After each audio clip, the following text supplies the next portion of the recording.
How to delete an app and all its data.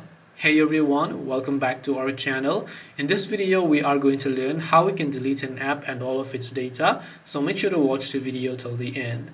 If you'd like to delete a certain app and all of its data, what you can do is you don't have to clear the data. Right when you delete the application is going to get completely removed along with all of the data. But if you want to delete the data first, long press on a certain app on your Android phone, then tap the I button. That will take you to the app information page.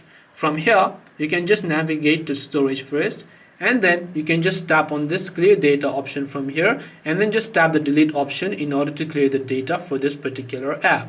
Otherwise, what you can do is after you have done that, go ahead and then now just uninstall the app. The application will get deleted along with all of its data, and it will not keep any of your data as well. This way you can delete an app and all its data. Hope this video was helpful. If you have got any questions, feel free to leave them down. Thank you for watching and see you in the next video.